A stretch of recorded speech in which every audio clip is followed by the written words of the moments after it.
Assalamualaikum warahmatullahi wabarakatuh. Apa kabar kakak-kakak kelas 6? Semoga selalu dalam keadaan sehat ya. Alhamdulillah, hari ini kalian bisa bertemu lagi dengan Bu Elis. Nah, untuk hari ini teman-teman, kalian akan belajar bahasa Indonesia dengan materi penggunaan tanda baca. Apa saja yang akan kita pelajari hari ini? Yuk langsung saja kita simak penjelasan berikut ini. Bahasan kita hari ini adalah mengenai menyunting kata atau istilah dengan materi penggunaan tanda baca. Apa saja yang akan kita pelajari?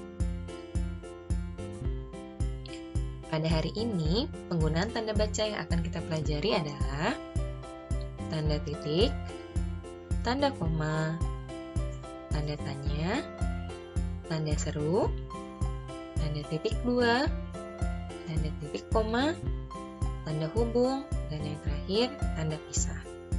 Nah, inilah materi-materi yang akan kita bahas hari ini. Langsung saja kita akan masuk kepada tanda baca yang pertama, yaitu tanda titik.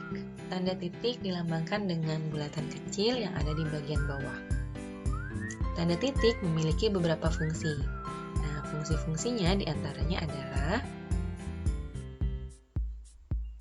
yang pertama, tanda titik berfungsi untuk mengakhiri sebuah kalimat yang bukan pertanyaan dan bukan seruan. Contoh, ibu pergi ke pasar. Nah, ini bukan merupakan pertanyaan ataupun seruan. Maka diakhiri dengan tanda titik. Yang kedua, kucing adalah hewan berkaki 4. Lihat di akhirnya juga diberikan tanda titik. Dan berikutnya, Usamah adalah seorang pelajar. Diakhiri dengan tanda titik. Nah, ini adalah fungsi tanda titik sebagai akhir kalimat. Selanjutnya, fungsi yang kedua adalah tanda titik berfungsi memisahkan angka yang menunjukkan waktu. Contoh, ayah berangkat kerja pukul 7 pagi. Nah, teman-teman lihat di sini, tanda titik ini memisahkan angka 07.00 pagi yang menunjukkan bahwa ini adalah waktu. Jadi, tanda titik juga bisa digunakan untuk memisahkan angka yang menunjukkan waktu. Contoh lainnya adalah ujian dimulai pukul 8.30 waktu Indonesia Barat atau ditulis 08.30. Ya, itulah contoh dari fungsi yang kedua.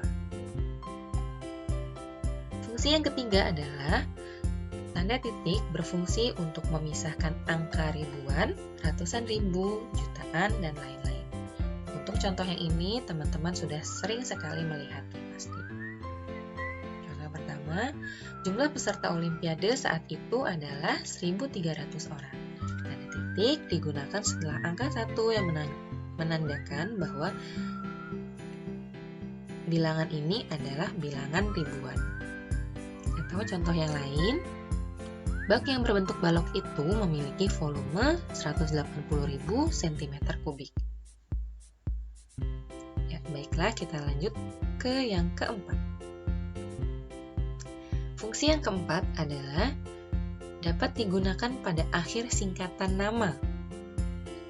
Jadi, untuk nama yang disingkat bisa menggunakan tanda titik. Contoh, Raden Ajeng Kartini dapat disingkat menjadi R.A. Kartini. Tetapi perhatikan penggunaannya ya. Di sini ada R titik lalu dikasih spasi, baru kemudian huruf A titik spasi, baru nama yang tidak disingkat.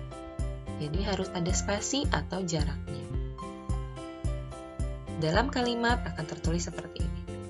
R.A. Kartini adalah pahlawan perempuan dari Jepara. Nah, itu contoh penulisannya.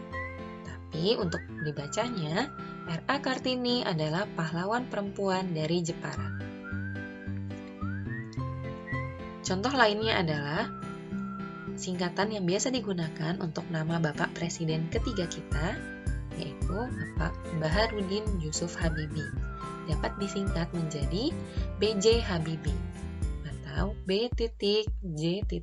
Habibie. Ini penyingkatan nama untuk di bagian depan. Bisa juga penyingkatan nama pada bagian belakang, seperti contoh yang ketiga. Elis Rohmah Prihartini dapat disingkat menjadi Elis Rohmah P.H. Nah, inilah fungsi-fungsi pada tanda titik.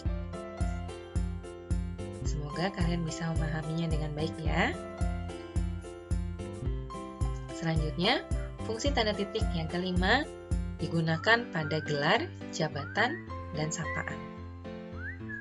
Contoh, Dr. Andes Muhammad Hatta adalah Wakil Presiden Indonesia pertama. Kalian perhatikan pada tulisan Dr. Andes, DRS, titik, Muhammad Hatta. DRS adalah sebuah gelar. Harus diberikan tanda titik, karena dia disingkat. DRS titik, Muhammad Hatta adalah Wakil Presiden Indonesia pertama. Contoh yang kedua, nama lengkap guruku adalah Zainal Abidin, S.PD. Nah, perhatikan tanda titiknya. Di sini digunakan untuk gelar. Sarjana Pendidikan S.PD. Beginilah penulisan yang tepat. Berikutnya, perang itu dipimpin oleh Jenderal Sudirman. Jenderalnya disingkat, jika disingkat maka harus pakai tanda titik. Nah, itulah fungsi-fungsi tanda titik yang kita pelajari. Selanjutnya kita akan masuk ke tanda yang berikutnya, yaitu tanda koma. Tanda koma berupa garis miring atau petikan di bagian bawah bentuknya, dan ia memiliki beberapa fungsi. Fungsi yang pertama, memisahkan suatu unsur dalam pemerincian. Jadi fungsinya untuk memisahkan suatu pemerincian. Contoh, ibu membeli sayur, buah, ayam, telur, dan bumbu dapur di pasar.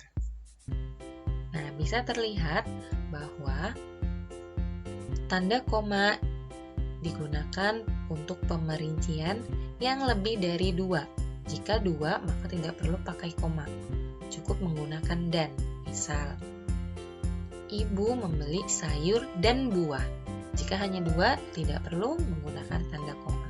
Tapi kalau lebih dari 2, maka harus menggunakan tanda koma. Contoh yang kedua. Edo bermain bersama Tio, Dede, dan Banu di lapangan dekat sekolah. Nah, ini contoh dari fungsi tanda koma yang pertama. Dan teman-teman juga harus perhatikan di sini. Jika lebih dari 2, sebelum kata dan harus ada komanya. Lihat ini Tio, Dede, Nah, ini harus pakai koma. Jika tidak pakai koma, maka itu penulisan yang salah. Seperti itu ya. Selanjutnya, fungsi yang kedua adalah menjadi pemisah antara anak kalimat yang letaknya berada mendahului induk kalimat. Nah, ini contohnya. Karena hujan lebat dan tidak membawa payung, Riri menjadi telat pulang ke rumah. Nah, maksudnya apa sih anak kalimat dan induk kalimat? Kalau kalian lihat, karena hujan lebat dan tidak membawa payung, biasanya ini digunakan di belakang sebelum kalimat utamanya.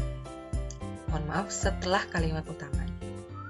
Biasanya penulisan yang benar, penulisan yang biasa digunakan adalah Riri menjadi telat pulang ke rumah karena hujan lebat dan tidak membawa payung.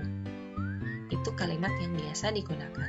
Namun pada contoh yang di sini dia menggunakan alasannya terlebih dahulu atau anak kalimatnya terlebih dahulu baru induk kalimatnya.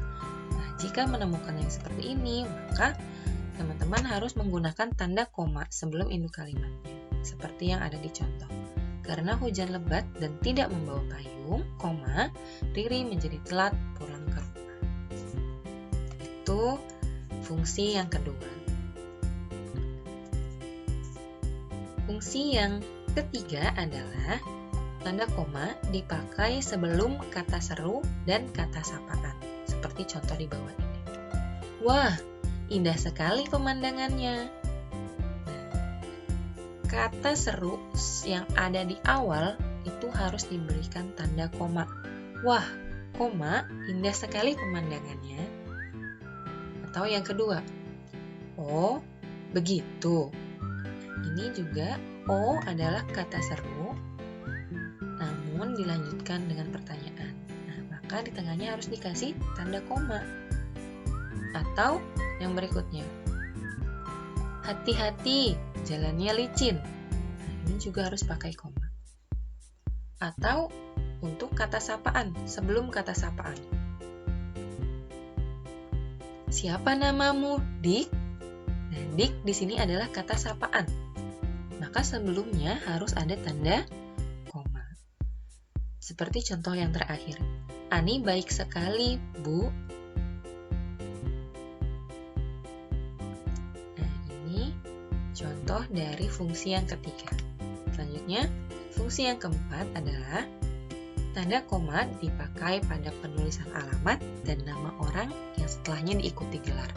Contoh untuk penulisan alamat. Depok, Jawa Barat. Nah, Depok itu adalah nama kotanya, Jawa Barat nama provinsi. Maka harus dipisahkan dengan tanda koma. Maka penulisannya menjadi Depok, Jawa Barat. Atau yang kedua adalah penulisan nama orang yang diikuti oleh gelar. Contoh, Bayu Irawan, SPD. Maka harus menggunakan tanda koma sebelum gelarnya. Bayu Irawan, SPD. Seperti itu. Atau contoh lagi yang ketiga, Mulyana, S.P.D.I.M.M. Nah, kalian lihat di sini ada gelar, maka sebelumnya harus ada koma. Ada gelar yang kedua, maka sebelumnya juga harus ada koma. Jadi koma digunakan sebelum ada tanda gelar.